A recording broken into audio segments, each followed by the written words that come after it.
They're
gonna be right.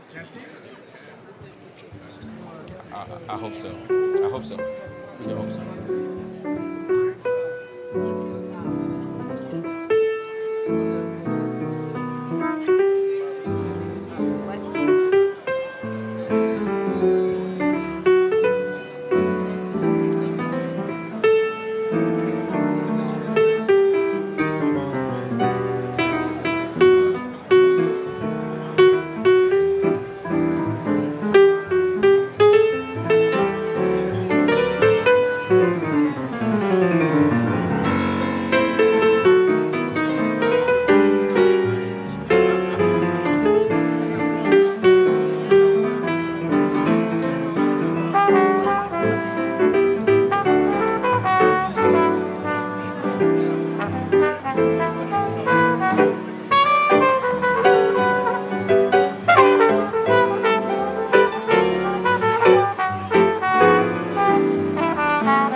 As soon as they go up, you go.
Good evening, sisters and brothers. Good evening to you. Good evening. Welcome, welcome, one and all. We're going to get started now, and we're going to ask. First, let's show some love to Marcus Printup, Risa Printup, and Cyrus Chestnut.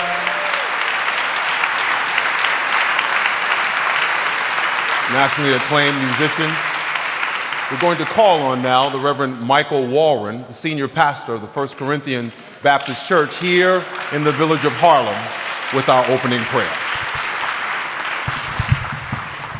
Good evening. Let us bow our heads in a word of prayer. God, we honor you on tonight. We thank you, oh God, because our presence here tonight reminds us that your grace is still sufficient. Your mercy still endures, oh God, and your love still covers. So God, we begin by saying thank you, because we do not take life for granted. We do not take this day for granted. We do not take this gathering for granted, oh God. We thank you, oh God, because again, our presence reminds us of the sufficiency of your grace. And for that, oh God, we say thank you. God, as we gather here tonight, we gather in a moment, oh God, where cultural narratives seem to undermine the decency of our humanity. As we gather here tonight, oh God, we're in a moment where mean-spiritedness and bitterness and animosity seem to rule the day.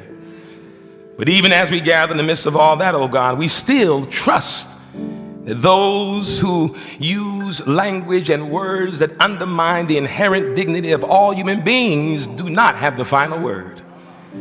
God, we stand in solidarity that, oh God, you have that word. And oh God, in a time where war and violence are rampant and pervasive, we need love warriors, oh God. Those who take your love seriously.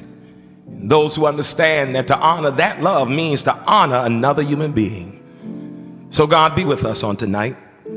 Be with us in this time of conversation. Be with us in this time of growing. Be with us, oh God, during this time of insight. But more than that, oh God, thank God that we come here on tonight to remember and honor the legacy of one of your sons, oh God, whose work and commitment to this community, oh God, will live on for years and years to come, oh God, who stands now in the great pantheons of the giants of Harlem, oh God. We thank you for Dr. Butts and for what he not has meant, but still means to so many gathered here tonight. So God, we ask this, whatever you need to do on tonight to get the glory, do it, God. Whatever needs to happen on tonight, that you would be glorified, oh God, do it, oh Lord. And we'll be sure to give you the honor and the praise, because we know who you are and we know who we belong to. So God, fill this space and this place with your love tonight. Fill it with your spirit tonight, oh God. Let this gathering be an example of what the kingdom looks like. We love you, Lord. We honor you, God. And it's in your name we pray. Amen.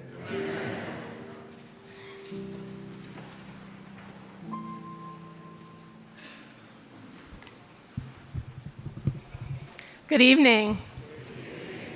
My name is Princess Lyles, and I'm the co-president of the Faith and Education Ministry. I co-lead the Faith and Education Ministry with Dr. Demetria Thomas. Dr. Thomas?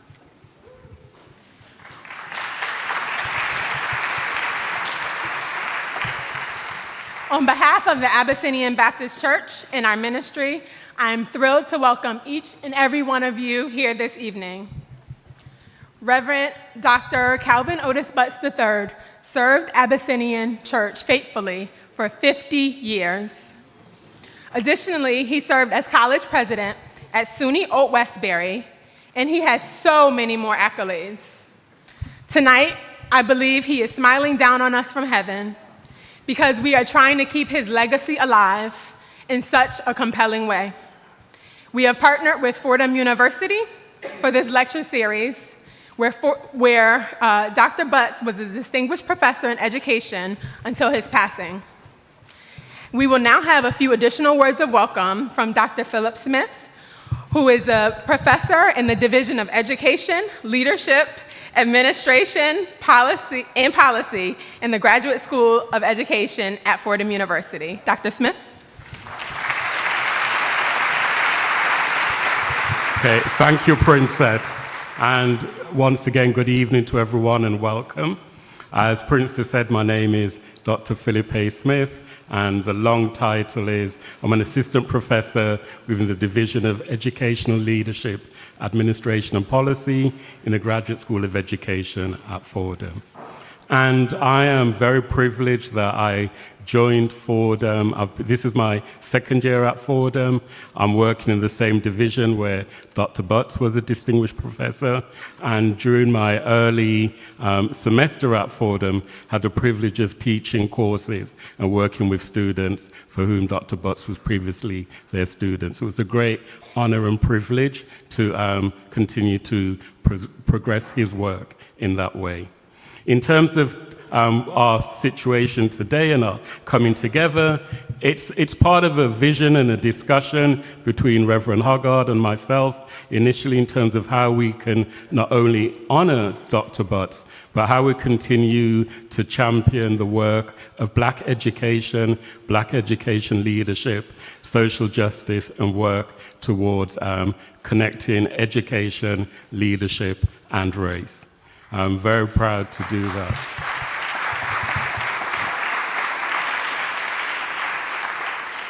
And you know, no work happens single-handedly, so just very briefly wanted to acknowledge a few individuals and key partners.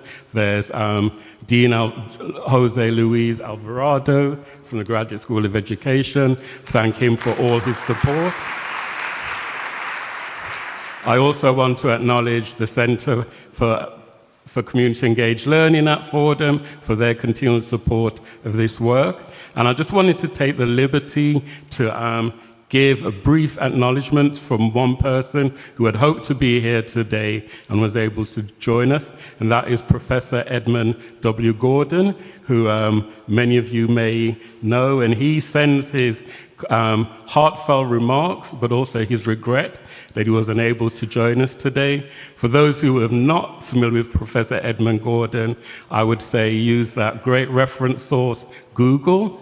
And Professor Gordon is 103 years old, a very active scholar,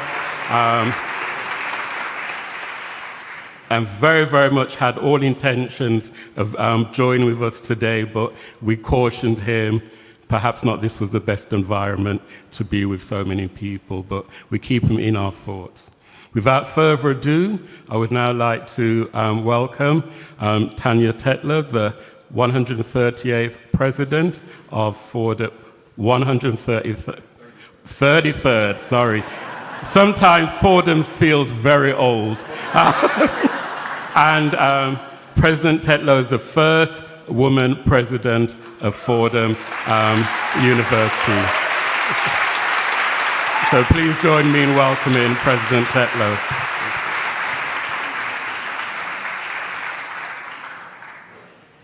I am so proud of this partnership between Fordham and Abyssinian as two institutions that believe in the other holy trinity of faith, education, and social transformation, who believe that God gave us minds to wonder, to do everything we can to push on the boundaries of human knowledge, to understand that faith and reason are intertwined, and that when we do the work of teaching, it's not just about instilling knowledge into the minds of our students, it's about caring about the quality of their hearts, of the force of their spirit. It's about teaching them to go out and matter to the world. And in this time of increasing cynicism and despair, that they have the courage to hope, to know that they can make a difference in the world. And no one taught that better than our faculty member, Reverend Dr. Butts. He was our commencement speaker in 22. And as I attempt to fill the very big shoes of Father Joe McShane, one of the first things he told me was how much Dr. Butts and this church and this community meant to him. And I will tell you on a personal note You know, I just moved up here a year and a half ago from New Orleans, and as a New Orleans girl, I have never felt more at home than this moment in this place. Thank you for that. But I also don't think that's an accident, because my parents met at Fordham in the first 3 years of my life when I learned how to walk and talk and swagger like a good New Yorker. I lived in Harlem. So I am so happy to come home to you, and I hope that someday you'll let me come back and sing to you, which I love doing, but to be part of this community too, and to know that Fordham is forever your partner in the work of mattering to the world. So I am so proud to welcome our first speakers in this proud tradition of this lecture. I'm also a law professor focused on racial justice, so I'm particularly excited to meet some of my heroes and to be here with you. Thank you.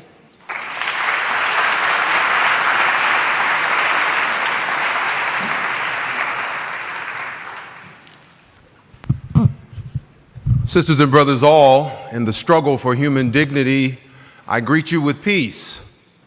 My name is Rashad Hoggart, minister here at the Abyssinian Church.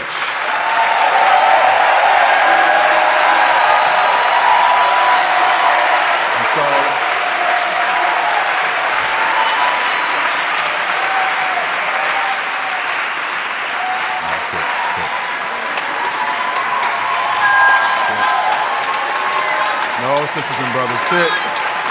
Sit. Sit, sisters and brothers. Sit.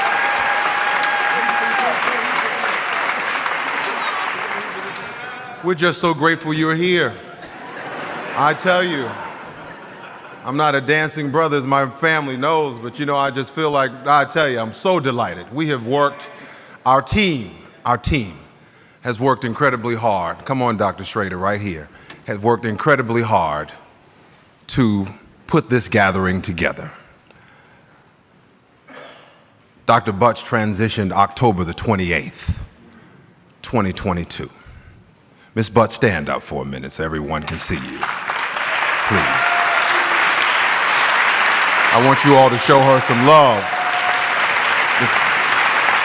She spent 50 years of her life walking beside and with her partner. She's due a lot of credit.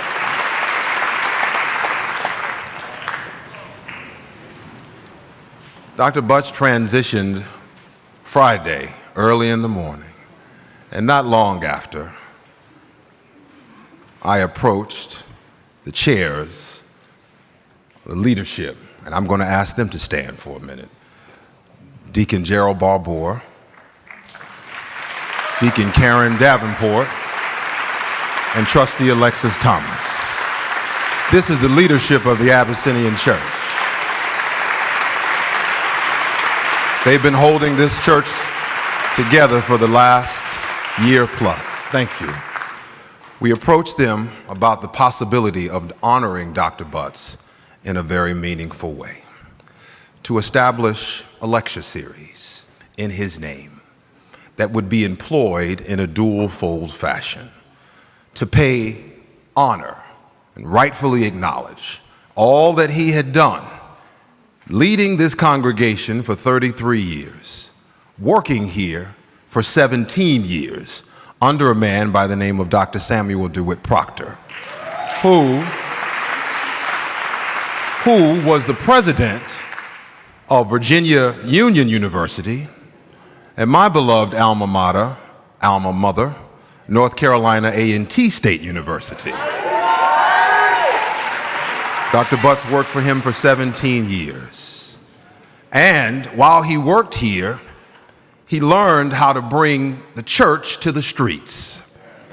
He helped to transform a community that was ridden by poverty, crime, unemployment, and he used what God gave him to help transform the conditions of an oppressed people. And then, when he became pastor in 1989, after 17 years of working, not only in this church, but the community, he established the Abyssinian Development Corporation, inspired this church to think and reimagine what it means to serve God and humanity, to really help to bring about meaningful change. 10 years later into his pastorate, he became the president of the State University of New York at Old Westbury. He remained there for 21 years. Leading Old Westbury, social justice became his, education became his form of social justice. In 2021, during the heart of the pandemic, he retired. 2020, stayed at Fordham for 2 years as a distinguished professor. We wanted to find a way to honor his life's work, which is at the intersection of faith, education, and social transformation. And so, we worked alongside Dr. Philip Smith and others at the Graduate School of Education at Fordham to bring this to fruition. This is the first of many lecture series. We are so happy to see this crowd gather tonight, to hear from some of America's leading scholars and activists in one room. These are some righteous sisters and brothers. And we are grateful for their light and their witness. We want you to sit back, enjoy, take notes. You will find note cards, I think. There are note cards while you are here. If not, we'll pass them around. We'll have some of our ushers pass note cards. Please, during the course of the conversation, if you have questions, you can write them on a note. We'll try to synthesize all the questions. And during the question and answer part, we will try to answer as many questions as we can. Okay? We thank you for your presence. We thank you for your commitment to coming to honor the life, the legacy, the impact of Reverend Dr. Calvin Butts. But more equally as important, this lecture series is also employed as a way to help to inspire a new generation of leaders committed to social transformation. Abyssinian Baptist Church, Fordham University has both have a long and storied history in producing women and men who have used their time, talent, and treasure to turn the world upside down and right side up. This lecture series seeks to continue in this great tradition. And so now, before I take my seat, there's one other very important thing that needs to take place. Everybody have a program? Most have a program? Do me a favor. We are a church. Turn, that's right, to the back of your program. You will find a QR code there. We need you, we need you to support the Abyssinian Baptist Church. For many, this is your first time coming to this historic sanctuary. Abyssinian is 215 years old. It's 100 years in this building. 100 years in this building. Abyssinian is the oldest African American Baptist church in the state of New York. So, sisters and brothers all, we encourage you to give, to support Abyssinian, so that we can keep our lights on, we can continue to do meaningful, impactful programs that will not only impact and influence and inspire this church, but for all of these young men and women who are coming from Cardinal Hayes, from Hunter College, from City College, who are all here this evening in the balcony, Fordham University. We ask you to give. We thank you. We thank you. We thank you for your presence tonight. And now, Marcus, Risa, and Brother Cyrus, we're going to play a little bit as you give, and our distinguished panelists will go forth to the pulpit. Let's show them some love now.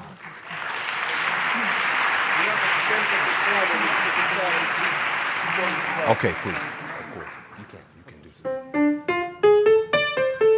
We'd also like to invite our friend from Japan that just came in town this week, Kengo Nakamura, on the bass.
Make sure my mic is on. Okay, now we're good. My name is Mark Lamont Hill.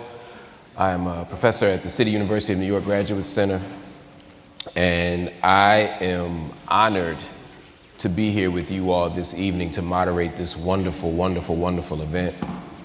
I am absolutely humbled by the legacy of Reverend Dr. Butts and his commitment to merging education and faith and social action. I am overwhelmed by the tradition that is embodied in this room.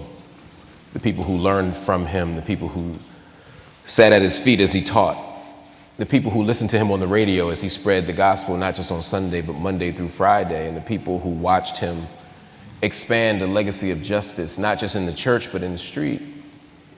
And who better to demonstrate and reflect and embody once again the legacy of Calvin Butts, the legacy of public intellectual life, the legacy of thought meets action, than these two people right here.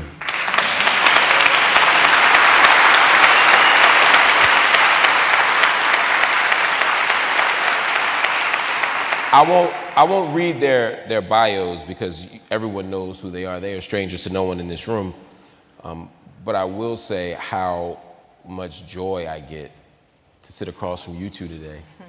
I consider you both friends and longtime accomplices as we try to lead this world a little bit better than we found it, you know.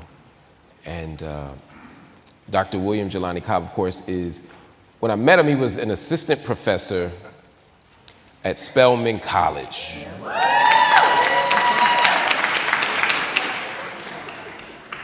And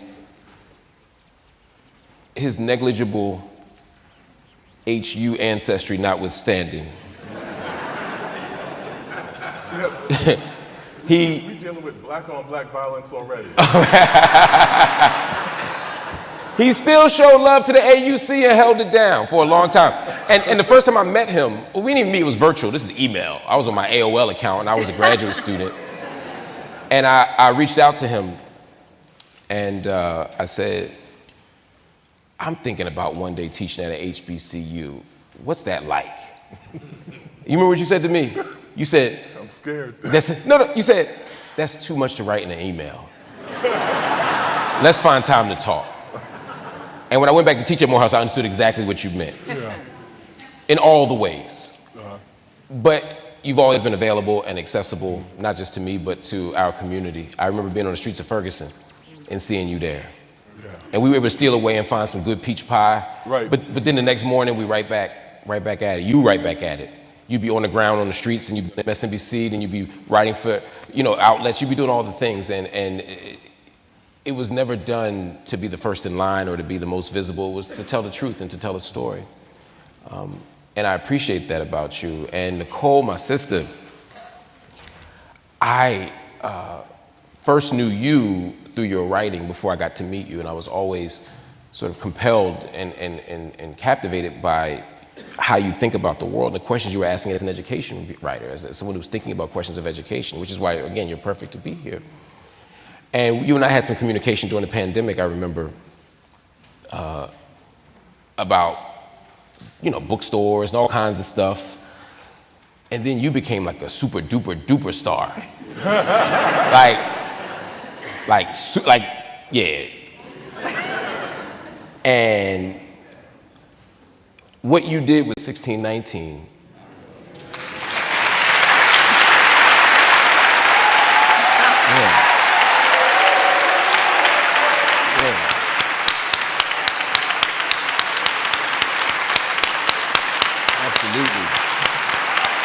Absolutely.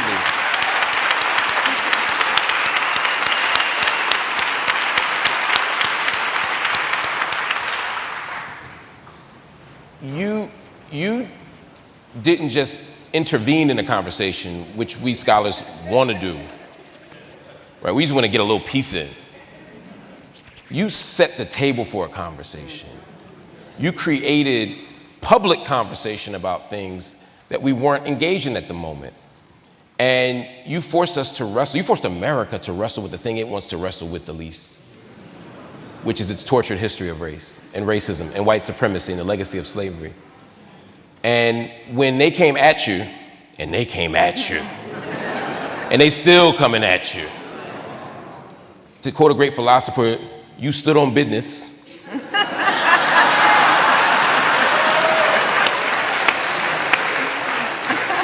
10 toes. And you continued to tell the truth. And you continued to interrupt their conversations. And you continue to demonstrate a love for us that we can feel every single day in the work that you do. So with that said, I want to talk to you all about a few things. The first thing I want to do, though, is take a temperature check. Where are your hearts and your spirits? The world been on fire for a long time, but the last couple months been crazy. What are you feeling? What are you thinking right now? Thank you. First, I want to say thank you for the invitation to be here. I'm always humbled to be able to speak or even visit this sanctuary because I know its history.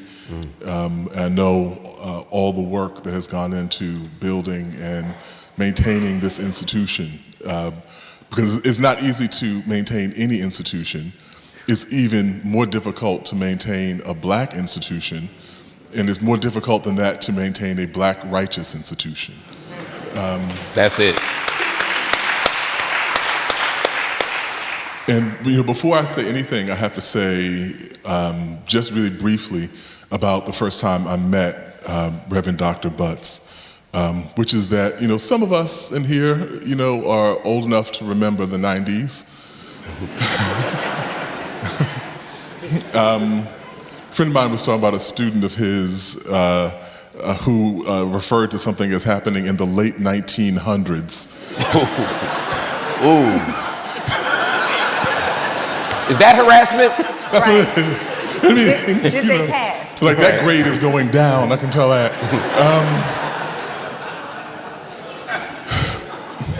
But, that was a difficult time. And some of us remember what it was like to be in the crack era and the rampant spread of HIV/AIDS and what it did to our communities. Catastrophic violence, catastrophic disruption. 40% of the babies born in Harlem Hospital being born addicted. The scale of need was incalculable. So for a minute, I want us to reflect on what it meant to stand up and lead a community that was dedicated to fighting for the humanity of Harlem and the people who lived here. So we can talk about all the things that Reverend Butts did, and we should commend him for everything he did. But we have to also keep in mind the difficulty of the circumstances he did it under. So it's not simply that, right?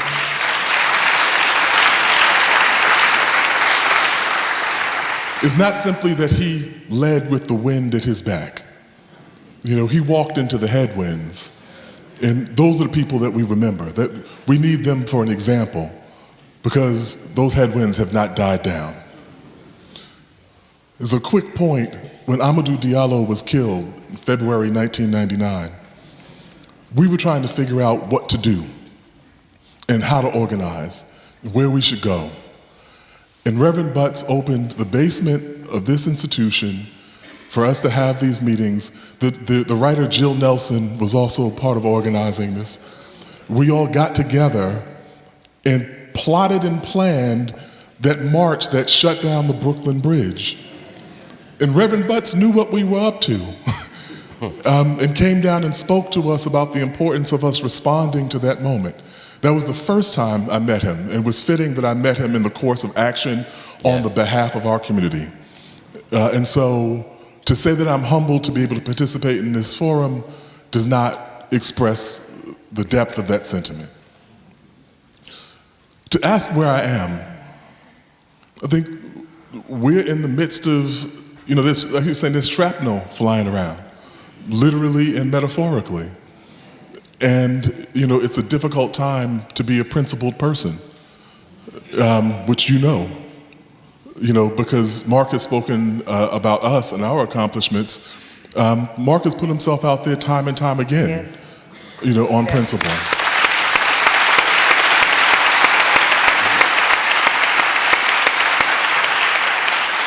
And so for all of the communities, I'll stop, for all the communities that we serve, I keep saying in all my conversations, your principles are for the difficult times. That's what you need them for. You don't walk around with your principles for times of comfort and ease. Like, that's when you reflect on what you actually stand for. And it's real easy to see the people who are confused, the people who don't really believe what they profess when we're in times like this. So that's where we are. Yeah.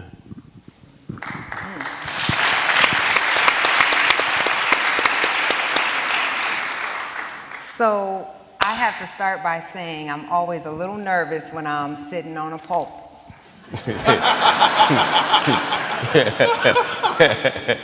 I hope to not spontaneously combust, but as they say, the Lord knows my heart. So I truly am tremendously honored to be part of the inaugural class of speakers to a man whom I also have admired. Never imagined I would be here addressing this congregation. As Mark said, before the 1619 Project, most of my work was around school inequality, and so it's just fitting, and I'm just deeply honored. I will say in this moment, just looking at all of these faces, it's given me some fortitude, because these are hard times. It's hard to even, when someone asks you how you're doing, it's hard to even respond because of what we're witnessing in the world, what we're witnessing in our country, obviously what we're witnessing in Gaza, Sudan, Congo. It's just hard. And too often, our profession is failing. It's not rising to the occasion. It's not telling truth. It's favoring power. And that's not what we should have ever gotten into this business to do. So,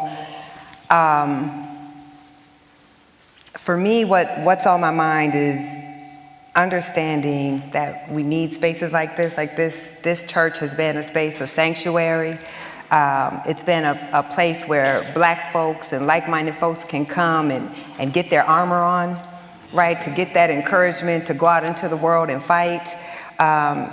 And so what I feel right now really is grateful that at a time when it's easy to feel disempowered, to feel like the problems of the world are too much for any individual to fight against, that we have tools, we have community, and we have us, our pens as our weapons. So I'm just in here trying to get my knife sharpened to go back out into the world and fight the battles that need to be fought.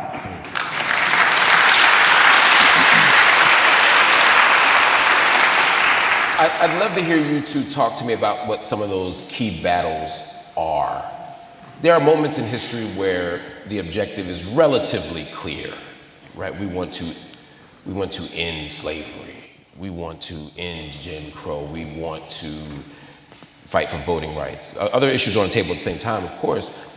But there were some very clear objectives. And right now, sometimes when I walk into a room with 12 Black people, I'm gonna hear 13 opinions on what we should be organized or struggling for. What are some of the key things that you think we should be aiming for? What are some of the key crises and challenges that lay in front of us? I mean, the reason why you would get 13 different answers is because we are in a time of chaos. There is no one battlefront, right? Like the people who oppose righteousness, who oppose equality, who want to see us return to a period where they thought America was great, even though it never was.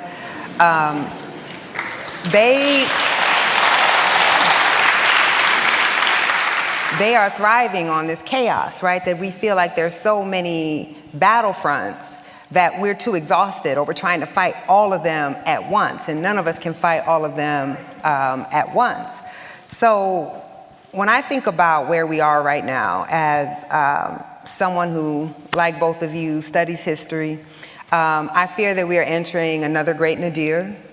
I think we are seeing an erosion. Jelani knows this, I've been struggling with this essay I've been working on about how we're not treating the affirmative action ruling as big of a deal as it was.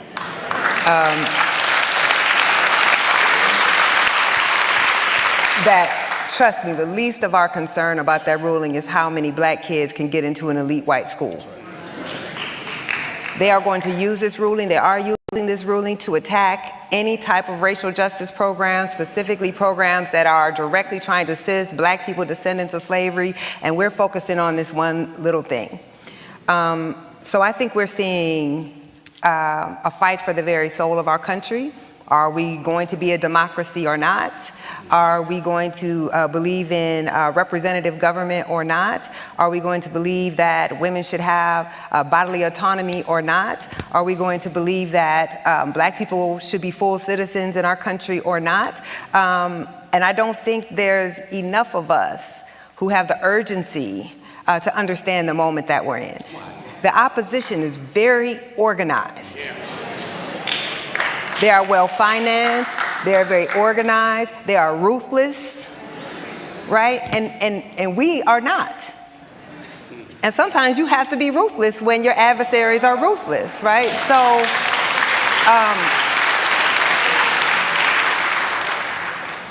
I think we need to understand that these folks have been playing the long game. We understand it now with the turning over of Roe, that this was a decades-long strategy. Yes. I don't think we understand they also have a parallel decades-long racial strategy, and that they are also enacting that strategy with the exact same court that gave the Dobbs decision. So that's what I'm worried about. Strategy? Say a little bit more about that. So what we've seen is a co-opting of the language of colorblindness, right? To use it now against the gains of the civil rights movement, to deploy it against the aims of the civil rights movement, and to say, well, if we try to help black people, that's just as bad as when we use race to harm black people. And so they're calling these organizations, they're naming them with civil rights names, right? Liberty, freedom, fairness, but they're using them to attack programs that will help black people. And what that does then is it solidifies the racial hierarchy with the veneer of colorblindness. This is why they co-opt that one line from Dr. King's speech. They don't even read the rest of that speech. And they certainly don't read Dr. King after 1963, right? So that is the strategy, but we are not organized in the same way. Dr. King said that those who wish us ill use time more efficiently than those who wish us well. And what we're seeing is folks who are using time very efficiently, and we are not rising to the occasion. So I'm very afraid of where things are going to go. They're suing, black women who are trying to help black women get venture capital. They just sued a program. Black women in America die in childbirth at the highest rate in the industrialized world. Not just in America, but anywhere in the industrialized world, and yet they've just attacked a program that's trying to help black women not die in childbirth, right? So we're seeing these affirmative action ruling, they're threatening law firms to get rid of their diversity fellowships. They're threatening universities not just to eliminate affirmative action, but any type of diversity and inclusion programs. These attacks are going to be very widespread, and the ramifications are going to be deep and long, and we better get organized. We better get organized fast.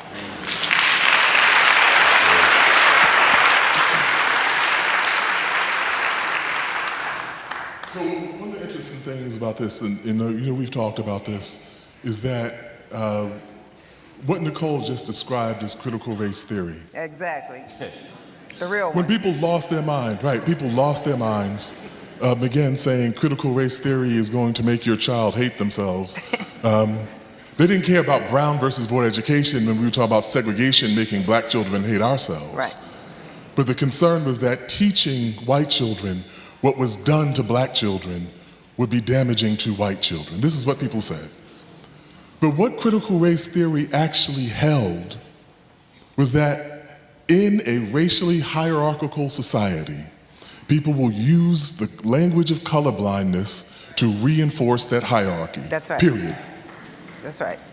And so the people, you know, Malcolm said that people will have you believing up is down and down is up. The people who are attacking critical race theory are the very people who are validating what critical race theory tells you. Yes. So that's the place we find ourselves in. I work in academia. I'm the dean of a journalism school. We see this on the front lines. The conversation was never, the issue was never affirmative action. When we sit down and talk, do you know what the metric people are using for compliance with the Supreme Court decision? It is whether you have fewer black students on campus. Mm-hmm. That is it. It's not about whether you find some other colorblind mechanism of diversifying your population. The objective was for there to be fewer of us in higher education, which would have the secondary effect of meaning that there were few of us. We know that black doctors give a higher quality of care to black patients. There is this differential that we see. We can generally anticipate there being a disparity between the quality of care that black patients get when they visit a white doctor and when they visit a black physician. If you cut off that pipeline into higher education, you wind up with a greater healthcare disparity. We know that the driver behind, one of the drivers behind the wealth gap is disparate home ownership. You cut off that pipeline into higher education, you widen that wealth gap. When we look at the secondary, tertiary, downstream effects of this, it has the potential to make us revisit circumstances that were prior to the civil rights movement, which is what the objective is. And so to echo Nicole's point, we have to be very clear about what the ultimate objectives are. And I'll say this too. We're at a moment where we're actually seeing people refer to the first black president of Harvard University as a diversity hire. Yep. Right. The 400-year history of this school, there's never been any black person who was at the helm of this institution. Many of these years where black people were not allowed to set foot on this campus at the institution. And the first person who's in this position is called a diversity. Well, what were the people who were there when you were legally keeping us out? And the means of doing that is not only to attack Harvard University, it is to intimidate the presidents of every single university across the country. That's the landscape. That's where we're in. I don't despair, though. I will say this, I don't despair because we have fought harder battles with fewer resources.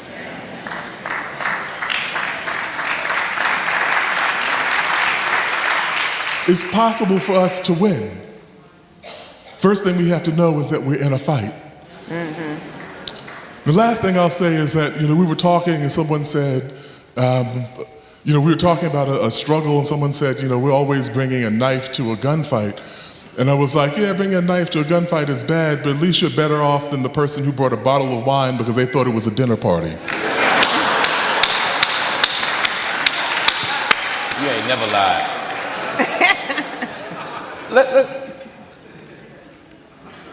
I'm gonna put a pin in that. We're gonna come back to that dinner party in a minute.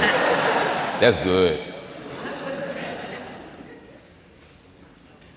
Two things came out of what you just said that I thought was incredibly interesting. One is this point about the long game. Decades of strategizing, organizing, of us going to polls and saying, we already won that battle, it ain't coming, and thinking that people were screaming that the sky was falling when they said, we could lose reproductive rights, reproductive freedom, reproductive justice. Oh, affirmative action, we've already litigated that, it's over, we won, right? The other thing that's interesting to me, though, that you all are talking about is not just that there's a long-term strategy, but that there's a clear-cut plan by our open enemies to defeat us, but it's not that hidden. Not anymore. I mean, you all are talking about critical race theory. I remember reading a quote by Christopher Rufo, who was one of the kind of self-deputized culture warriors who decided that he's going to keep critical race theory away from, the good people. And he said very publicly, I'm going to take every crazy thing that happens and attach it to critical race theory. I'm going to sully the brand of critical race theory so that when people hear critical race theory, they think of the worst things imaginable. He didn't say this in a secret meeting. No, on Twitter. Is it on Twitter? Yeah. When people still had Twitter.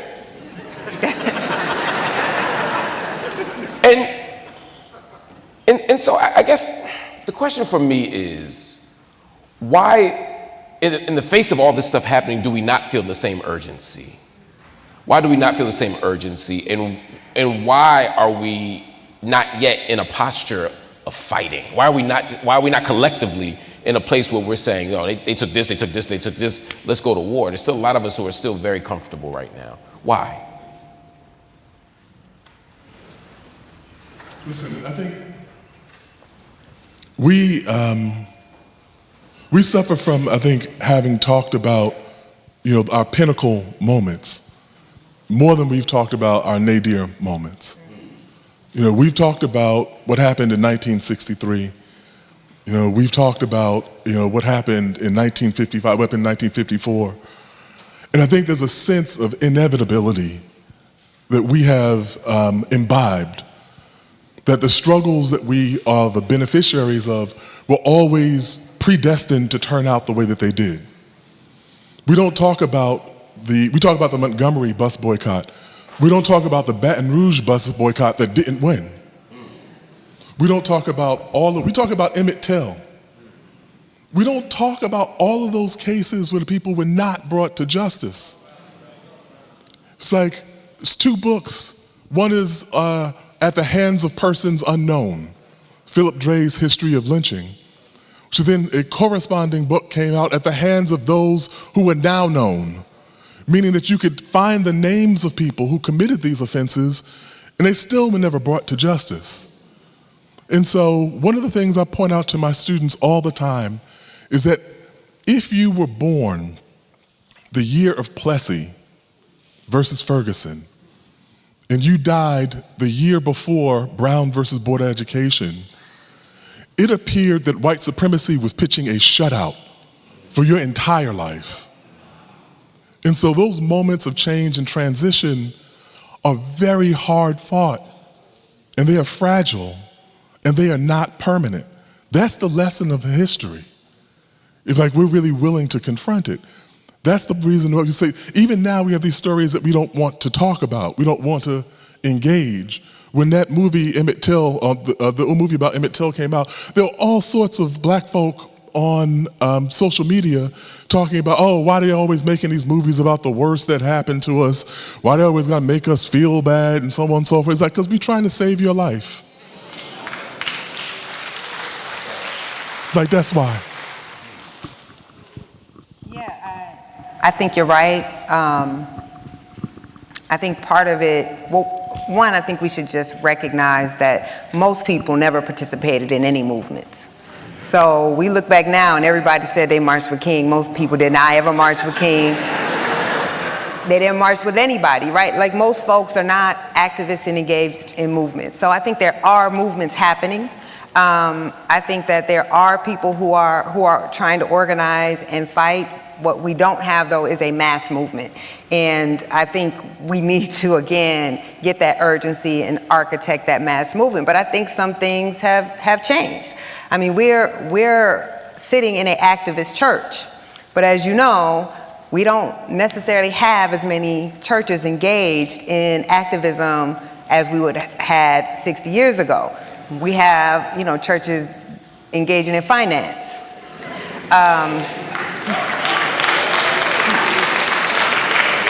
Right, where the fear is if you get engaged in political activism, you're not going to be able to have this mega church. And I think that's to the detriment of our people and of organizing. The church, the black church, has always been a space of organizing. During slavery and during the movement, churches were one of the only places that black people could gather outside of the gaze of white people and without being seen as suspicious, right? There were laws during slavery that said more than 4 black people couldn't gather because we might be plotting a rebellion, which we probably were. The title of my next book is called 3 or More is a Riot. Right, okay. So we need to see churches playing that role again. I think what we also have is we have a country where we have been told, often by mainstream media, that white Americans are voting for, anti-democratic people, a man who has said he's going to on day one be a dictator. And they're like, yes, right, they're cheering that on. But that's because we're told that this was economic anxiety, but what they're facing is demographic anxiety. So we know what white Americans will do when they feel that they are in the political minority. All we have to do is look and see what happened in the South, right? We had racial apartheid in the South. We had extreme violence in the South. So we are not, we are up against folks who are saying if democracy means that a white minority, right, is no longer able to elect people who look like us, we don't actually believe in democracy anymore. And so we're in the throes of a political party that's actually saying pretty explicitly that democracy was never, and they're right, in America, democracy was not meant to be multiracial, right? We were founded as an ethnocracy, democracy for white men. And so they don't see that as being as the country that they want, and they are willing to fight very hard, right? Our political system is not democratic. One of my favorite books is How Democracies Die. I recommend people read it. It's about this thick. It's made for a common reader, but it talks about, that we're the only Western democracy that has these types of choke points, right? Our president is not elected by popular vote. The Electoral College is not democratic, right? We have these choke points that, and it did. Right? And then it empowered the South after the end of slavery. So that's what we're fighting. And so even when people say, well, get out and vote, well, black people do. We do vote. We vote again and again and again. And then as soon as we elect folks, we get dropped like a bad habit. And then we're told to save democracy over and over. But because Republicans have been able to hyper gerrymander, you have a place like Wisconsin. Democrats get the most votes, Republicans get a supermajority. North Carolina, Democrats get the most votes, Republicans get a supermajority. So voting, while we must do it, is also not enough. And I guess the last thing I'll say, and this, well, I'm just going to say it. I think the most strategic thing that white Americans did after the civil rights movement was let some of us in. They let us, some of us into their institutions, and some of us into their jobs, and some of us into their neighborhoods. And so those of us who would have been in our communities saying this is not acceptable and agitating on behalf of our communities, we're not in our communities anymore. And we think actually we'll probably be okay. Right, that this, what did our used to be brother Kanye say? My degrees will keep me warm. I say used to be brother. Long time ago, long time. But I think that's real, right? Like we are not in our communities. What we're taught, those of us who grew up in a working class black community, one of the first lessons you learn is somebody sees a spark in you, is what do people say to you? Get your degree and get out of here. So we're told that to be successful, we have to leave our people, we have to separate ourselves from our people, and therefore we separate ourselves from the struggles of our people. And I think that has been very detrimental then to activist movements that are supposed to be working on behalf of people that we don't want to live around.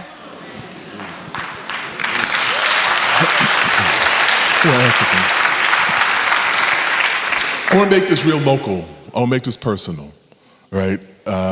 So I'm from Queens, everybody. Oh, see?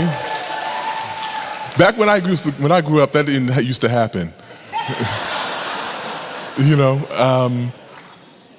but I grew up in Queens. You know, the point of pride is that Queens is statistically the most diverse county in the United States. Up to 800 languages spoken there. That it is one of the most statistically diverse counties in the world. All of that.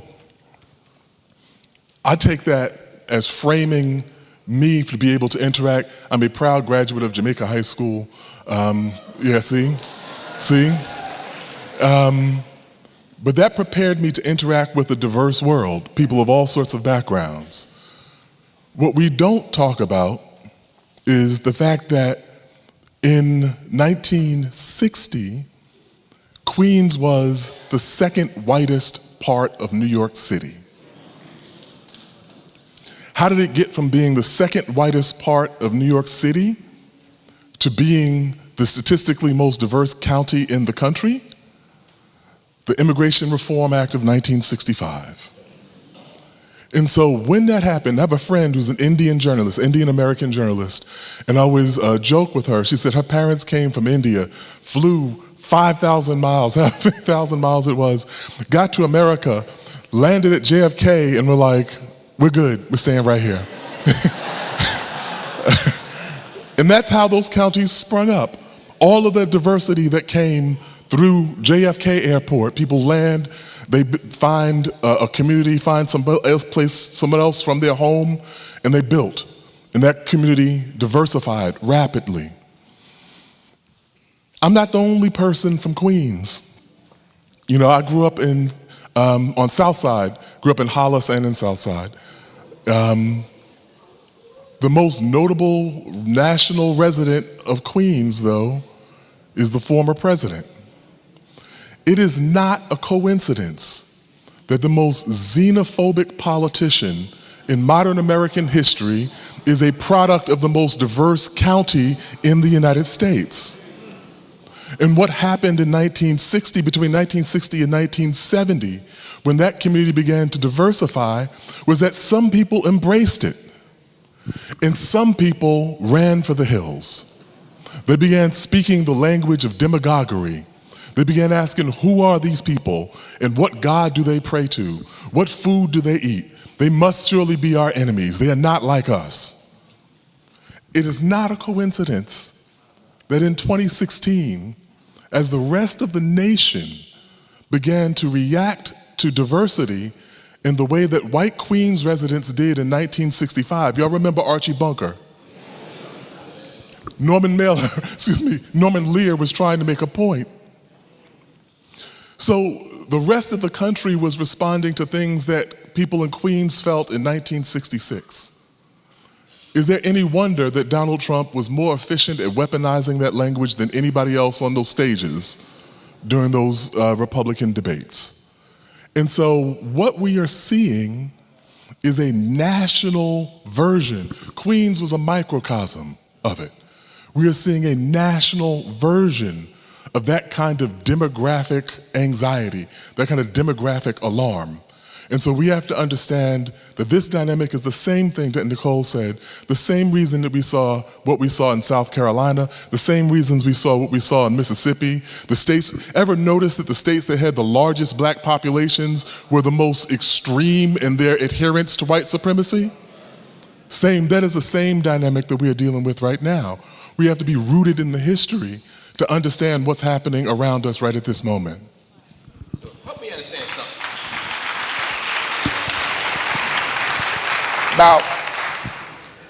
About 2 months ago now, almost, they did some polling, and a whole bunch of black folk, according to these polls, black folk have an interesting relationship to polls, so I'm not saying that they're always 100% right and exact, but a higher percentage of us were supportive of Trump.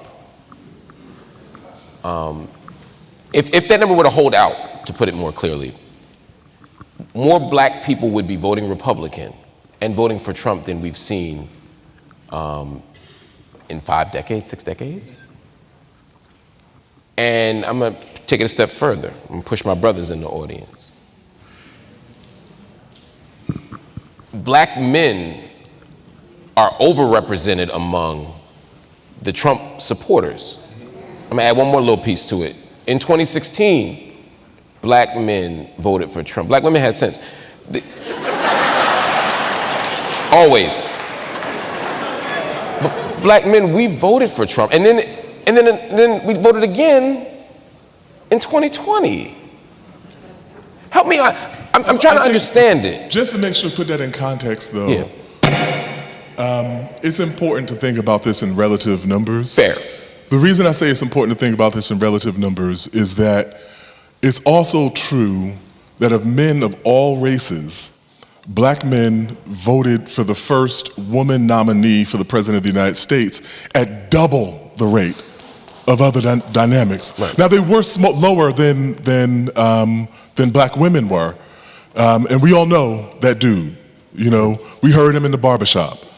You know, or we heard him at the family cook. We know who that is, right? He's like, I'm gonna do this, I'm gonna do that, and we just like, man, fix your credit, you know, before you tell me what you're gonna do. Like, but we know who that person is. But in the overall part of it, we were more than double. We were around double the likelihood of white men to vote for Hillary Clinton, and so that differential, I think, appeals to, quite frankly, one of Donald Trump's biggest dynamics, which was patriarchy and misogyny. That's where I want to go. Yeah, and we've known that. We've known that's not a surprise to us. It's not a surprise, but there is something sobering about that. Like after watching Trump for 4 years, and that same cousin, that same brother in the barbershop, whomever says, you know what, I'm signing up for more of that. Because there's something about this party or this person that resonates, that makes this make sense to me. And the reason why I'm asking is not to, I'm not framing black folk or black men as pathological or anything like that. That's not where I'm going with this. It's more to say, as we move forward toward a collective political vision, we got to figure out why a slice of us, even if it's 5%, much less 12 or 22, are still finding that narrative compelling. What is it about that what are they getting from that we need to take seriously? So I'm going to push back on that. Okay. I don't think the polling is accurate. Oh. And I was actually just talking with another black investigative reporter, Ron Nixon. He's my co-founder at the Ida B. Wells Society for Investigative Reporting, and we were saying we need to hold a training on polling, right? Because we see all of these folks who are quoting polls, but they're not actually going in and looking. Right? They're not reading the data behind the poll, the methodology. It's very hard to accurately poll black men. So polling used to be done by your landline. Most of us don't have a landline, right? And so where they're getting the numbers from, how widely representative is the pool, as you know, if y'all are like me, if somebody call you from a number you don't know, we assume that's a bill collector, we're not answering, right? So there's just a problem. There's a problem with the polling. The margin of errors are really high, and I'm not saying that we may not see a significant percentage of, and it will be black men. Like black women, I'm convinced it was 2 black women who voted for Trump, Diamond and Silk. That's it.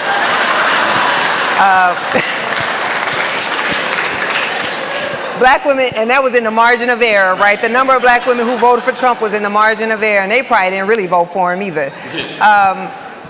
So, yeah, I think we should discuss why would any thinking black person vote for this man who's, had a history of housing discrimination against black folks, of racist remarks against black folks. But my own husband's father used to love Trump because everybody was convinced he was a millionaire, right? That he was a smart businessman. So while I don't think the numbers are right, I also think that there is something to the misogyny. I think there is something to the fact that black people politically are we do tend to lean more progressive, but we also politically are across the spectrum like any other group of people. The difference is most of us cannot vote for conservatives because they want to take away your rights. So while you may be a social conservative, or while you may be someone who wants your taxes low, or believes that, somehow one day you're going to become a millionaire, even though you probably won't. Most of us won't, right? The society is rigged in that way, that there's enough people who will adapt a conservative ideology. But again, that doesn't get us to Trump, because this man is not conservative in any way. He has no ideology outside of himself. So I just think we should be cautious about those numbers and whether they accurately reflect something. And then just to co-sign what Jelani said, even if we were to believe that poll number, there's only one group that are least likely to vote for Trump than black men, and that's black women. So we are still, even if you believe that number, black men are still the vast majority not supporting Trump, and are not supporting Trump at the highest rate of any other group. So we just have to be careful, I think, with those numbers. That's right. Yeah. I would be remiss if I didn't add one thing. I see Brother Yusef Salam here.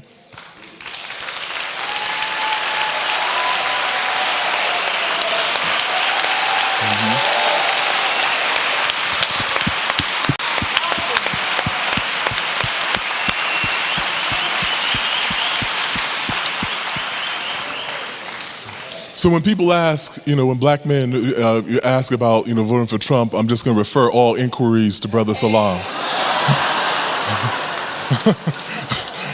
And the last thing that I will say about this, and this is another thing I talk with my students about all the time, is that whenever we get this idea that there is like a decision that is like common sense, that we are all on the same page, that we're doing the electric slide, we got it, we are coordinated, all that. I bring up William Hannibal Thomas, who was a black man who was opposed to emancipation. If you did not have 100% of black people in favor of emancipation, what makes you think there will be any subsequent question in which we will all be on the same page? That will not happen. Man. I'm gonna push back just a little bit, not because I disagree with anything you both just said. I'm not even pushing back. I want to just dig a little bit more on this.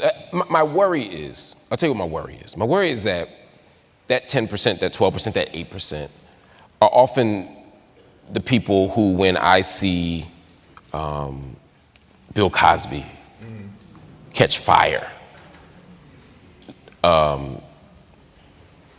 65 allegations against him. And that same pocket I often find, same corner of the barbershop, will not say, how do we get justice for those 65 women? We say, why aren't they going after insert famous white person? White men. Mm-hmm. Right? And my fear is that there is enough of a slice of us, not just black men, I'm talking about black men, black women, everybody, for whom our freedom dream is not necessarily liberation, but to be like white people.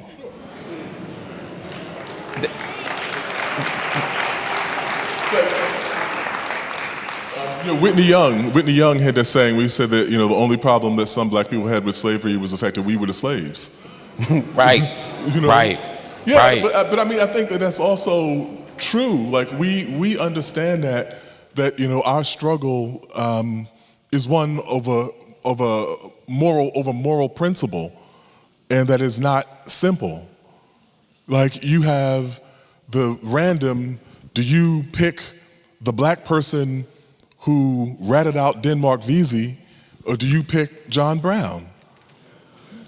He was like, well, if you're trying to get black people closer to liberation, you pick John Brown.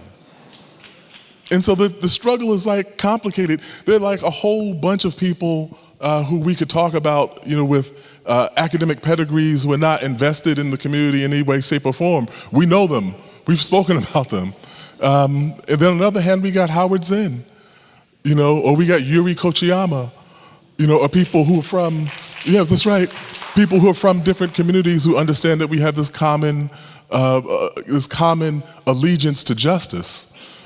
And so I think that we have to recognize that those people are in our community and take steps to actually counteract whatever that effect is, especially around Cosby. We have to engage people about what the implications of that are, and then continue to move. I don't think that doesn't actually give me kind of cause for despair. I think it's one of the things that we knew when we started out on this journey. And Nicole, I also want to think about those people not just as folk who we need to kind of navigate around or push or protect ourselves against, but to think about, I was thinking about the point you made earlier, how we're taught to want to leave the hood, how we're taught to want to get out of our neighborhoods. So there's a way that capitalism and all these other things sort of make us feel like freedom is having the house and the lawn and the suburbs and the car and the this and the this and this and this. To what extent can we, and it's really for both of y'all, but I'm going to start with you, is it possible for black folk to get free? I mean, that's enough, but I'm going to add a clause to that. As long as we live in the current economic system. Can we get can we get free with capitalism? I'm gonna say, you know, maybe Jelani should have went first, but I'm gonna answer. Some people would say I'm a pessimist. I would say I'm a realist. I think that to be black in America, no matter what our economic system is going to be to always struggle. And I don't know if we should clap for that, but it's just, I just think we have to face the reality. We can dream about a different world, and I think we are obligated to fight for that different world, but I'm also just realistic. You know, we are 13% minority in the country that enslaved our ancestors for 350 years, 250 years, then forced us to live under racial apartheid for another 100 years. The only way we've ever been able to achieve our legal rights has been through convincing enough white people that we are deserving of them. And then as soon as we convince enough white people that we're deserving of them, then they just try to reinstate those systems, and we have to fight those battles again and again. So I think, I remember, you know, when I was young, and I read about the colonization movement, and I was so perplexed about why would we stay here? Like, why did most black people not get on that ship at the moment of emancipation? And excuse me for cussing, but hell is in the Bible, right? Get the hell out of here, right? Logically, there would be no reason for us to stay in this country that had enslaved us for 250 years, that had to fight the deadliest war in American history, not to end slavery, though we fought, of course, to end slavery when we joined the Civil War. And I learned to answer that question really through my research to write the democracy essay for the 1619 Project. When you read someone like Frederick Douglass, you know, who's saying, our ancestors' blood is in this soil. Their blood, their bones are buried here. And you're not gonna, at the moment of emancipation, force us to leave the country that we built, that our ancestors built. So I get that, right? And I think we do have an obligation. Like, to me, I would never be an expat because I know most of our people can never leave. So I can't leave. But in staying, then we know, and in staying when our ancestors chose to know, then what we're staying in is an enduring struggle against a country that brought us here to be laborers, not citizens. And that at the moment of emancipation, right, the great emancipator, who every black person wanted to have on their wall, Abraham Lincoln, when he's drafting the Emancipation Proclamation, includes a clause in there to colonize us outside of the country. Because he says, once you're free, there's no use for you here. We're incompatible. So Now, maybe Jelani's gonna come with some inspiration, because You are brilliant. That's not my forte. Yeah, but you're a brilliant woman. But you suck as a motivational speaker. That's not what I do. We need it though, right? I mean, I also think, like, I think about, you know, when you talked about the person who was born at Plessy and dies before Brown, and I do, you know, some people get into journalism to do celebrity reporting. My celebrity reporting is getting to interview people who fought in the civil rights movement. These are the only people I take pictures with. People who, you know, democratized our country, people who ensured that we can have the lives and careers that we've had. And I think about that, even as I'm saying, we have to fight for liberation, even though I don't know that we can ever achieve liberation in this country as currently constituted. I think it would require a revolution, and then we actually, well, okay, don't put that on Fox News, y'all. But our rights have been won during revolutionary periods, right? The Civil War, as well as the Civil Rights Movement, were revolutionary periods where it was only out of the fear that our country was going to be torn apart that we were finally able to convince enough white people that you can't have a country half free and half slave and it can stand. It can't.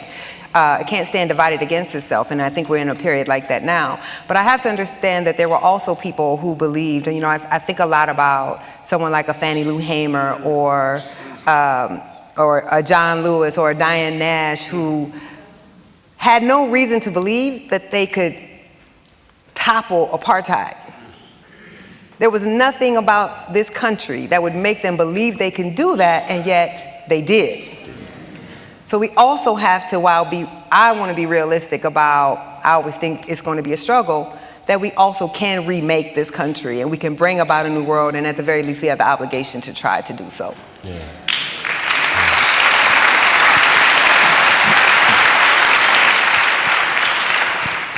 So,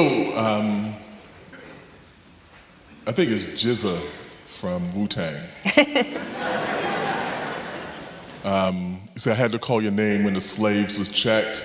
We were on the same ship, but you were on the top deck. And I think that's an important line, right? He was making the distinction between being in the slave ship, being on the bottom, and being on the top.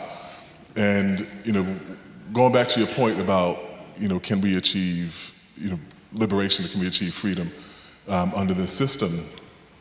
As black people, I'm not sure that most people can. I think there's tiers in that. But when we go back to that metaphor of you on the top deck, you know, one of the things that we have to recognize when we delve into the history is that black people were kidnapped, placed in the holds of slave ships. But here's the part we don't like to talk about. Often, the crews of the slave ships were kidnapped. When we have that, when we go back to the causes of the American Revolution, and they list all of those things, their grievances for parting with the British Crown. One of them is impressment. And remember from high school social studies, which was impressment was when people would just roll up and be like, you're part of my ship's crew. If you lived in a port area, if you were a person who was in the colonies who could at gunpoint be brought onto a ship, and once you're out at sea,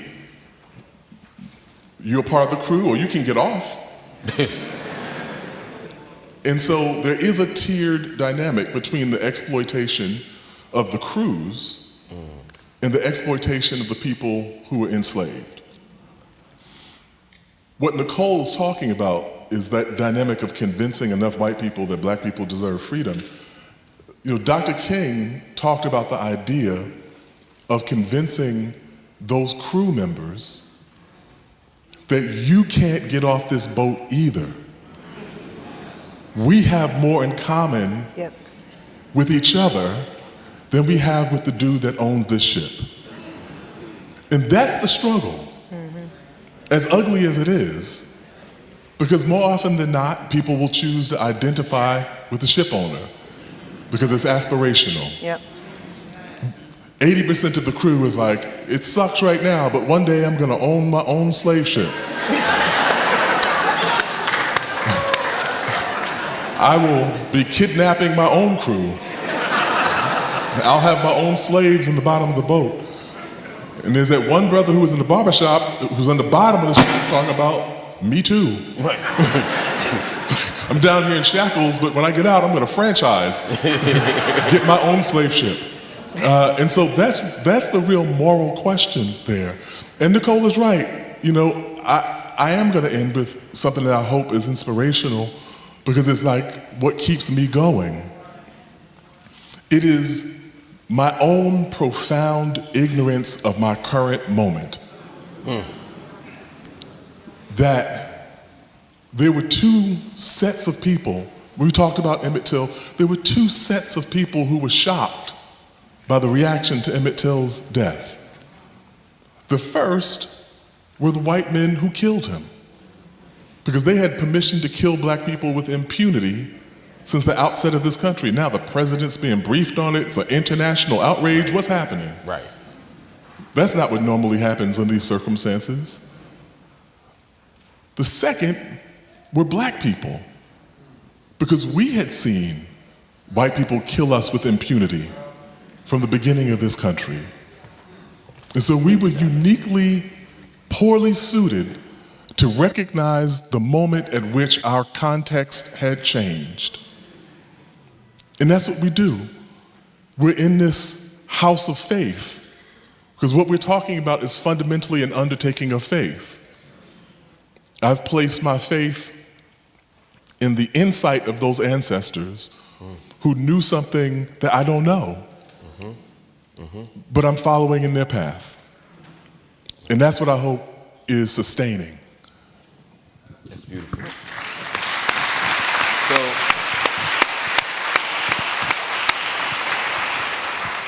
we have 4 questions here that I'm going to point to you two. Speed round. That's right. These going to be smooth, and then I know y'all ready to get out of here. So we're going to take these 4 questions, and then I'm going to ask you all a 30-second concluding question. Some of these have some overlap, so I'm going to ask it. Here we go. I'm going to start with young people. How do we get our young people, especially young people, to engage and understand what is at stake and not to expect immediate results from activism?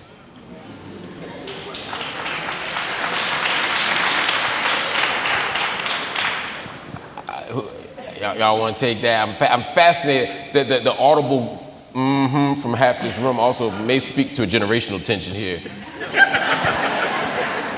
Yeah, you know, well, one, I think it's by not dismissing and looking down upon our young folks. That's it. You know, I think we spend a lot of time condemning young people. I think we expect them to know how to do the thing that we clearly haven't done, or they wouldn't need to be activists right now. Right. Too often we're always pointing at how they're flawed or how they're not, you know, you don't engage young people by putting them down. Right. So I have young folks ask me all the time, you know, what should I do? And I say, well, one, dang, it's hard for me not to cuss. Okay. I say, you know, if we were going to fix this, it would be fixed by now. Right. That the movement was always led by young people. Every time.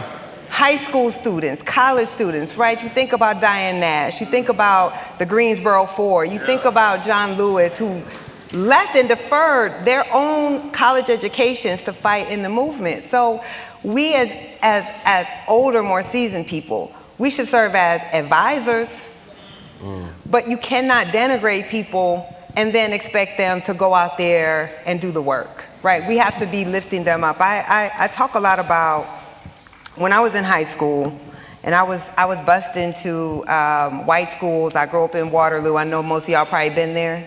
No? Okay. I did meet one sister, though, who's been here, been to Waterloo. Where you at, sis? There you are. There you go. On purpose?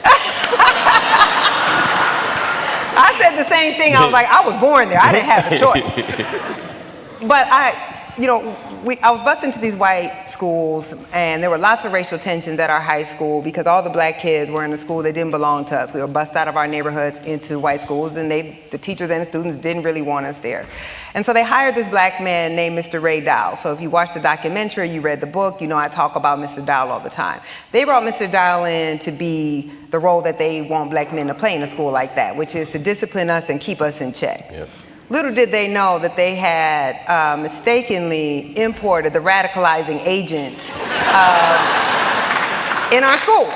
Because Mr. Dowell grew up in a black community in Compton. He was raised on black history. He was a black history professor that they brought into the high school. So he taught our first black studies course, and he radicalized me. And so next thing you know, we're leading walkouts.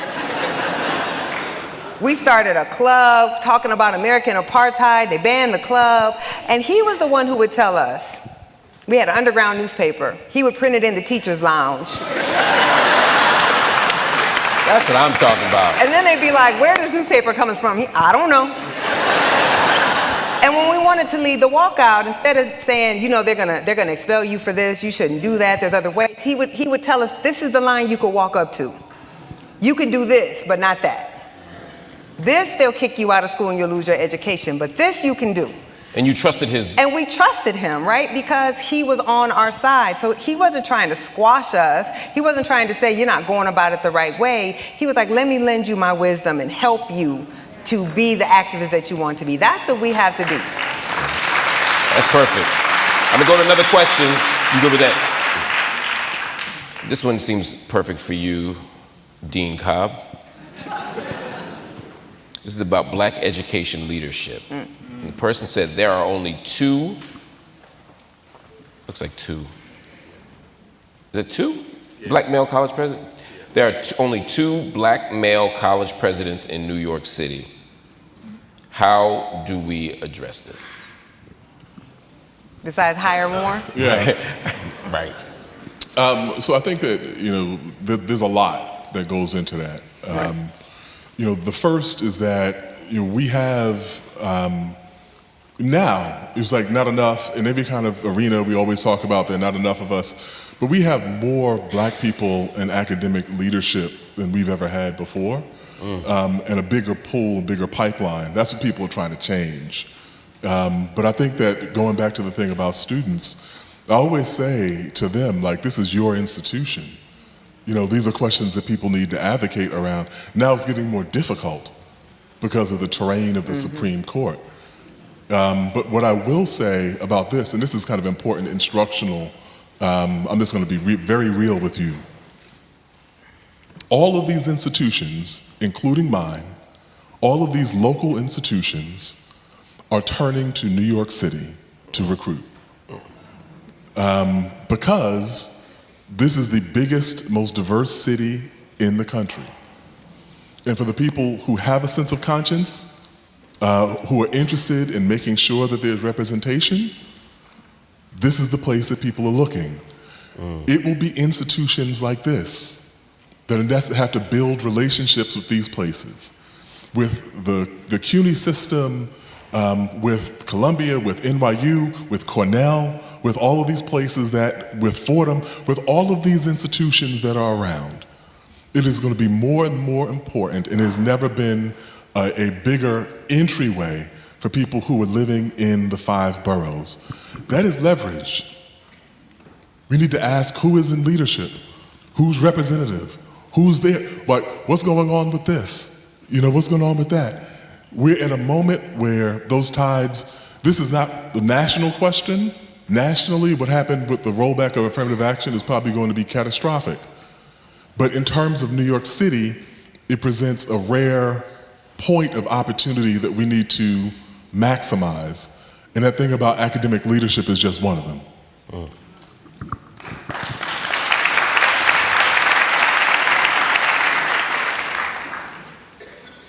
Engagement in politics.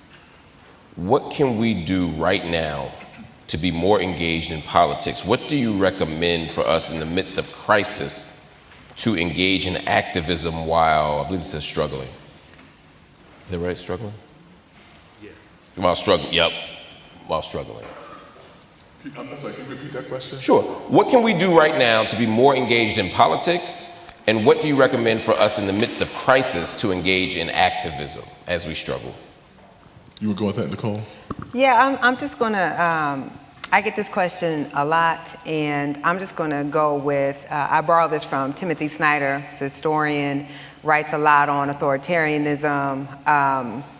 And what he says is sort of what I said at the beginning, which is that the opposition thrives on chaos and has you trying to fight on so many fronts that you're ineffective. And he said, the thing that you have to do in this moment is pick one institution, either the one you care most about or the one where you feel like you can have the most influence, and defend that institution. Don't try to fight all the battles. Pick that one thing and defend that one thing. And if we each put our collective power to defending the thing where we have the most influence, then I think we can actually bring about the change that we're looking for. Cool. Speaking of protecting institutions, I don't know which one. I mean, I'm going to go to Jelani because he's next up, but both. I'm curious to know about either of your responses to this. It's about the role of the church. And these are two of the more sanctified folk I know.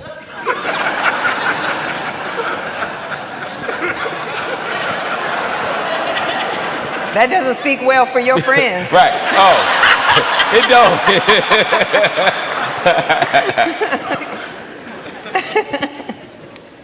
No, the question though is the church is no longer being the heart of the community. You know, you all can engage that part of it if you want, but the actual question is, where is the heart and power of the people in 2023? Actually, you know what? Why don't we end on this question? Each of you take a shot at this one. So I think the heart is in, those 13 places we were talking about. Our heart's in a lot of different places, not just one. And so I'm going to challenge us to think about this in a different way. The church has a vital role in our history. And the church has been the place that Nicole talked about, where we were able to plot and plan, where we were able to pass down the lessons that sustained us, where we were able to create our culture, our music, all of those things that came out of the church. The fact of it is, though, that we don't only have the church now.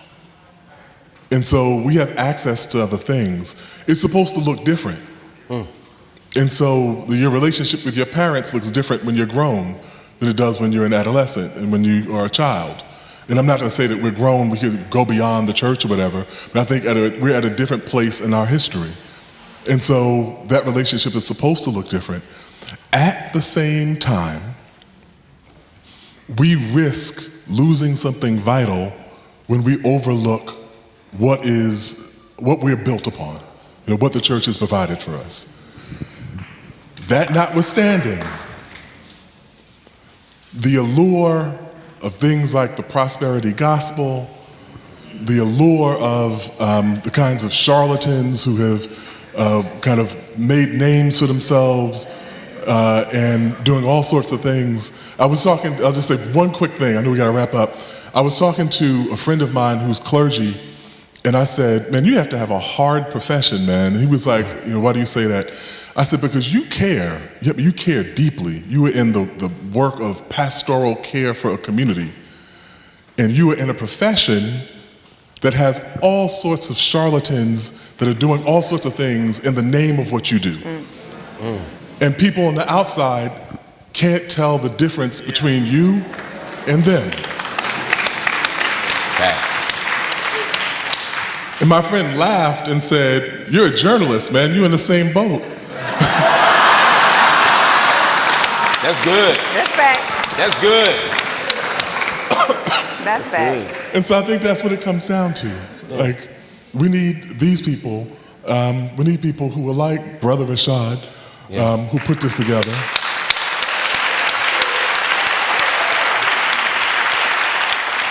We need those folk out front. And the last thing I'm going to say is that the sister Fatima Gilliam, I'm believing supporting authors. I think this is her first book. She gave me this book, Race Rules, What Your Black Friend Won't Tell You. Hint, it's a lot that your black friend won't tell you, especially if you're a black friend at work. And I was supposed to do a comment for the back of her book, but I couldn't because I was juggling like 50 different things. But I do want to make sure I promote it and tell you to check out her book. A lot of work went into it, and I'm really happy that she got her book out. So she's right in there. here. There you are. She's right there. Right. Thank you. And I had a thought. If you happen to want to buy that book, I know a great place. I want you to go to UncleBobby's.com. It's a black bookstore in Philadelphia. We want to support black institutions. Full disclosure, I own it. That's right. Consider it a love offering. That's right. My dear sister, where's the heart and power of the people in 2023? So all the time when Jelani was talking, I was trying to think of my answer, and all I kept coming back to is it's in community. I wanted to say something flippant like Wakanda, but it sort of is, right? Is our heart has always been in our community, and this is why I said the thing about us leaving our community behind and seeing that as the barometer of success. And then we spend all day complaining about how bad they treat us in these white neighborhoods and these white schools and these white institutions, when we can be at home with our folks. That this has always been the lifeblood of black people, has been other black people. So everything, we can't fix the entire country. But what I do know is that we have the power. Everything that we need, we have within our own community. And that, to me, is our heart. It's here.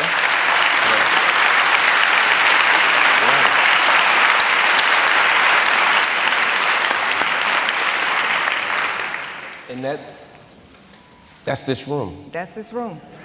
This is the community.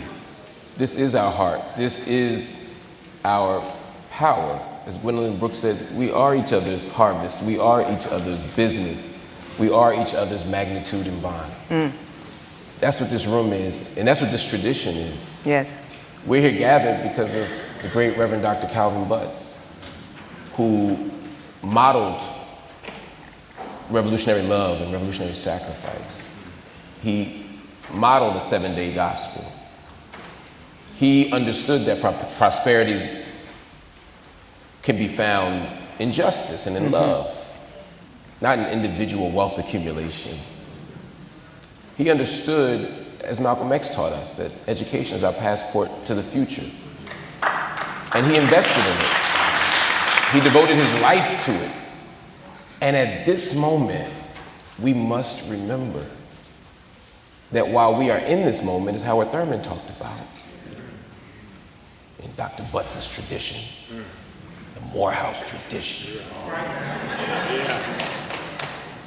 Thurman said that in The Growing Edge, he talked about the idea that we cannot reduce our aspirations to the events that are our immediate experience. He's a Christian, and he was talking about the cross, and he said we can't be prisoner of an event. He said just as Jesus was not prisoner to the events of the cross, we cannot be prisoner to the events of our lives. So what that means in the secular context or in a religious context is, although the world looks bad, we don't have to be prisoner to this event, prisoner to this election, prisoner to this economy, prisoner to this political arrangement, prisoner to these statistics that are often telling us that black folk can't survive. Because at every juncture in history, as these two brilliant people have taught us, they've always said that, and we've always won. So we're gonna keep fighting, we're gonna keep struggling, and we're gonna keep winning against all the odds, because that's what our ancestors call us to do. I want to give a round of applause to William Jelani Cobb, to Nicole Hannah-Jones, and once again to this extraordinary series in the life and the legacy and the work of Reverend Dr. Calvin Butts.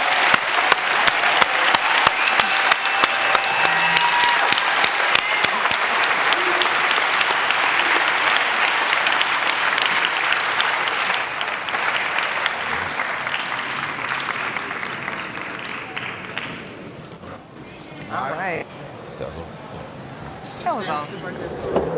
Now, sisters and brothers, hold. Sisters and brothers, Mark, give me the. Do you mind letting Mark give me this?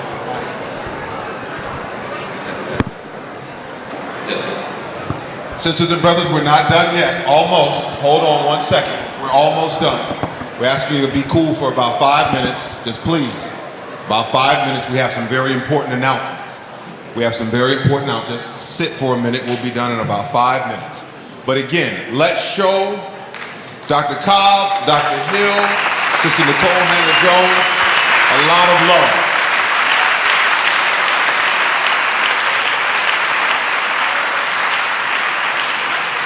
They are, as Bayard Rustin would call them, angelic troublemakers. And so we are grateful for, so listen, now we're going to invite for some remarks, Calvin Otis Butts IV, the son of Dr. Butts.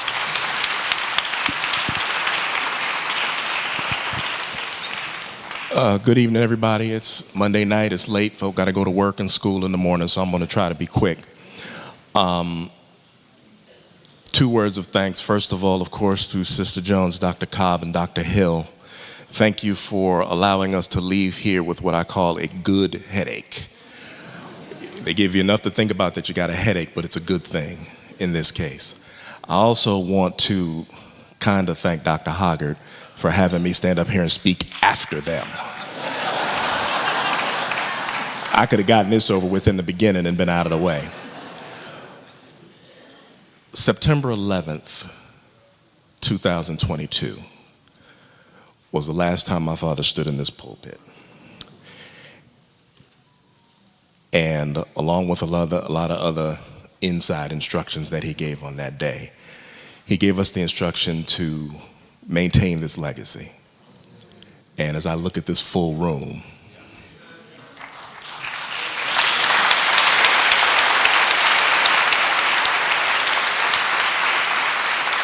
that was faith.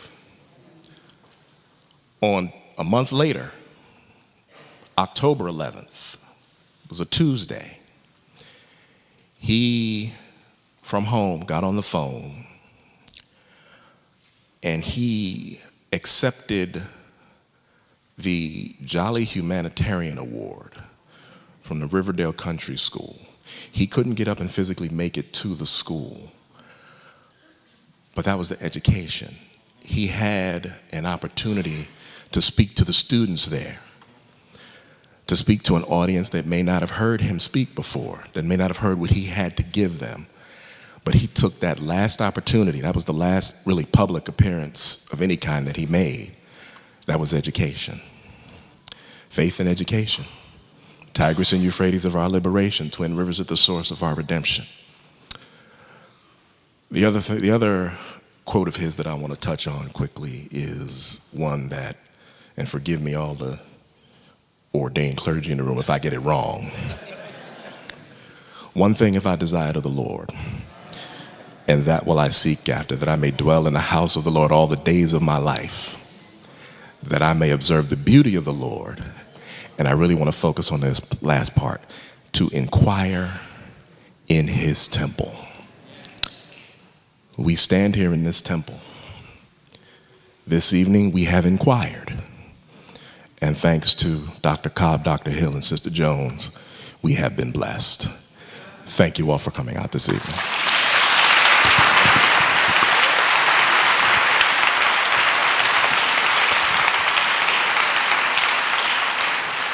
So sisters and brothers all, we're glad that you're here.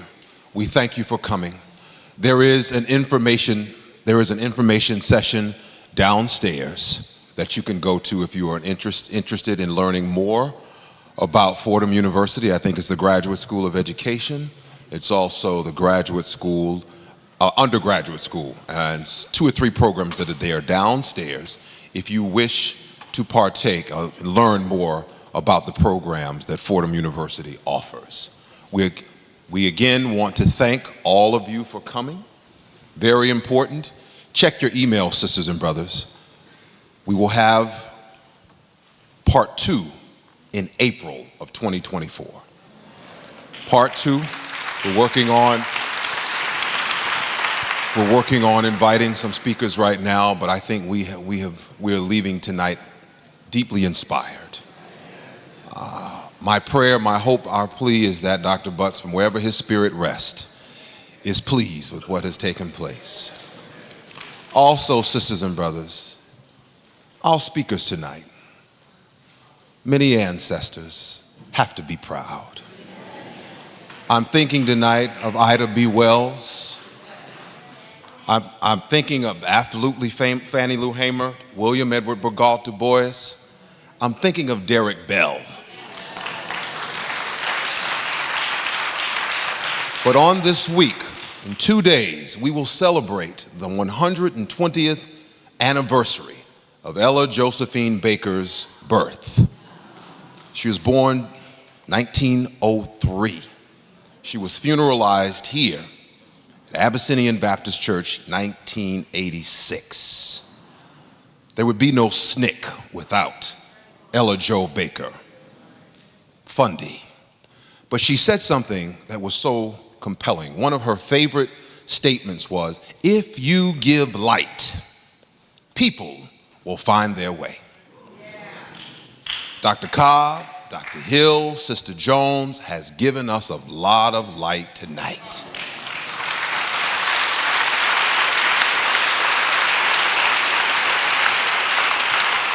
And so we press on to find our way with one another. We have to acknowledge a few persons, and then we will hear from Canon Father Terrence Lee. This cannot be done in silos, sisters and brothers. There are visionaries who've come up with the idea. But we want to rightfully acknowledge 5 women who have made this event possible. We first want to ensure that we thank Deacon Pamela Anderson for all that she's done. Stan, come up here to the front.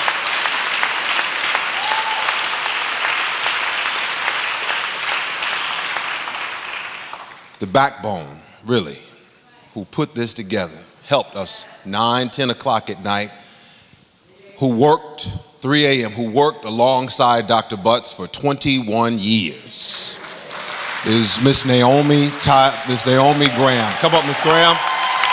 We would not be here without you. Come, Miss Graham, stand. Come.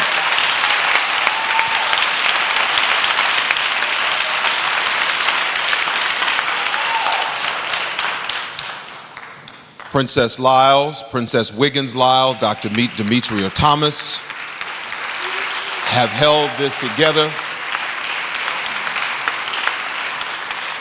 And Carmisha Peak, who has done so much.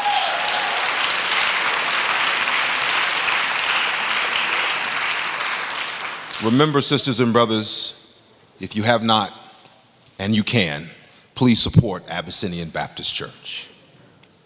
You can go downstairs, that's right. Oh, and one more, please. Come, let me have this one. I just forgot about that. Thank you. Yes. And to Miss Patricia Reed Butts, we salute you.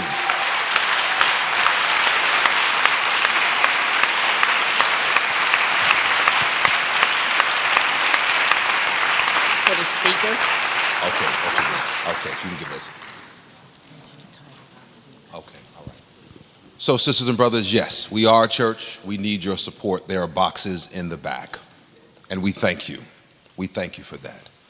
One of the questions that was raised tonight was about the fact that there are only 2 African American men who are college presidents in New York City. One is here tonight. His name is Dr. Anthony E. Monroe, one of 2, the president of Borough Manhattan Community College.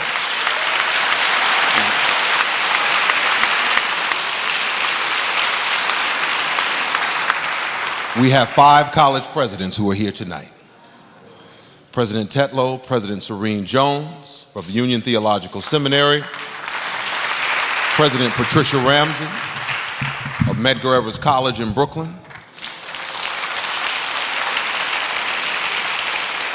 and our Sister President Claudia Schrader of Kingsborough Community College in Brooklyn. So we press on, sisters and brothers. We thank you for joining us this evening. We hope that you have found this inaugural series encouraging. We once again want to thank all of our donors.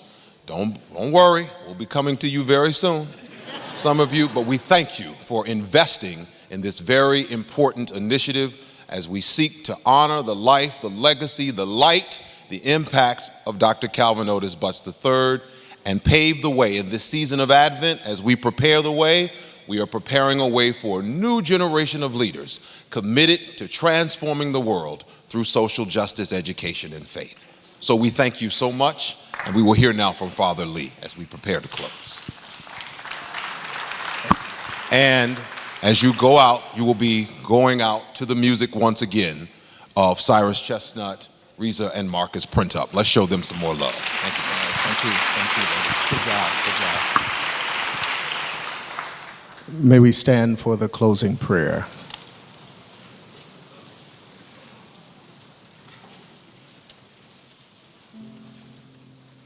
Most gracious and loving Creator, we thank you for the privilege of being able to share in this time together. As we conclude this inaugural lecture series, remembering the legacy ministry of Dr. Calvin Otis Butts III, we honor what we have heard this evening from our speakers, and we offer gratitude for this opportunity to learn and grow together. Let us, your people, continue to speak truth, love justice, and walk with you, O gracious one.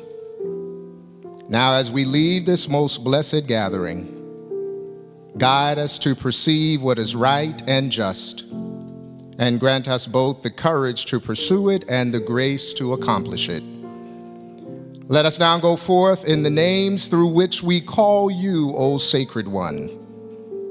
Ashe, Shalom, Aum, peace, Amen.